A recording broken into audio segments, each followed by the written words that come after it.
compared to Steve Jobs, found guilty of 4 counts of criminal fraud.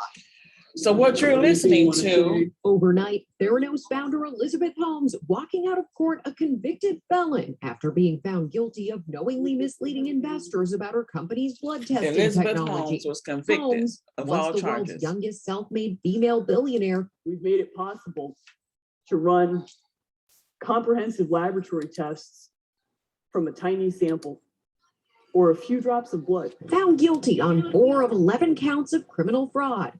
The jury, 8 men and 4 women, who spent 7 days deliberating, also found Holmes not guilty on 4 charges concerning defrauding patients.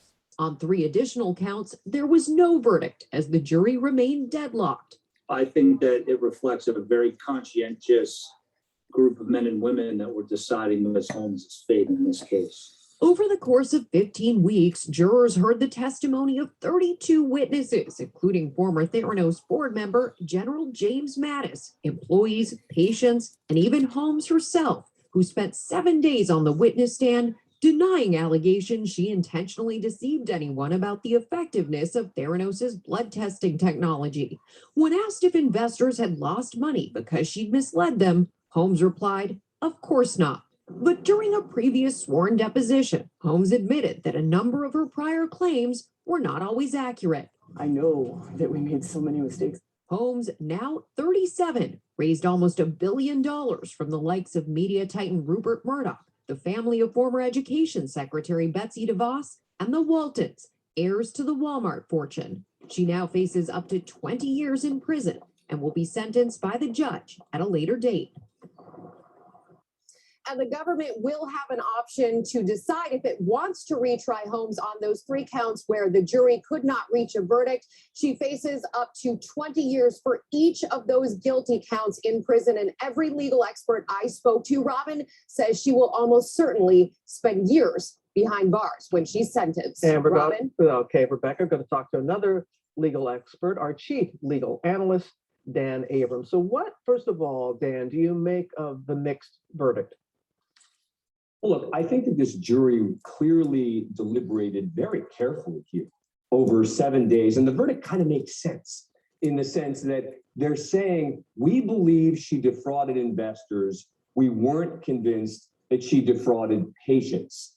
But look, in the end here, this is a win for prosecutors. You can say, oh, well, there were 4 counts she wasn't convicted on, and there were these 3 counts where they were hung. But in the end, there were 4 guilty verdicts here, which I think is clearly a loss for Elizabeth Holmes and something that the prosecutors are probably quite pleased about. And so how much time could she possibly be facing behind bars?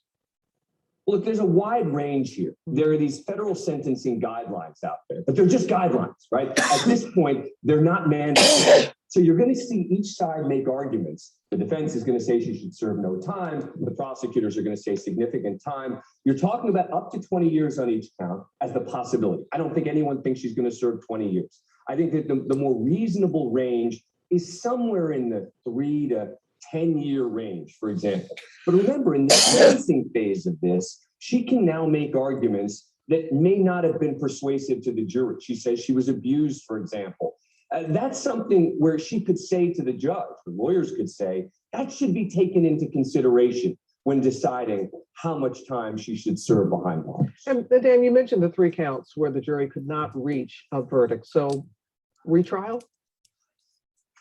I'd be very surprised if prosecutors retried her on those 3 counts. They could.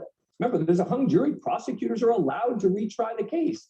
But that means effectively retrying this entire case for 3 counts, which even if she was convicted of in the next trial, would probably be served at the same time as whatever sentence she's going to get in connection with the other 4 she's convicted of. So I can't imagine that prosecutors are going to spend the time and effort to prosecute her again on those 3 charges, but technically they're allowed to. All right, good points as always. Dan, thank you. Well, hey there, GMA fans. Robin Roberts here. Thanks for checking out our YouTube channel. Lots of great stuff here. So go on, click the subscribe button right over here to get more of awesome videos and content from GMA every day, anytime. We thank you for watching, and we'll see you in the morning on GMA. Fidelity, your dedicated advisor will help you create a comprehensive wealth plan for your full financial picture. Okay, her With the right balance, abuse don't risk have and anything to reward. do with So you anything. can enjoy more of this. This is the Please like, The share, Finance Hour. subscribe, and please hit that notification button so you'll be notified when when I am dropping new videos. Shalom. There was little Jeffrey Epstein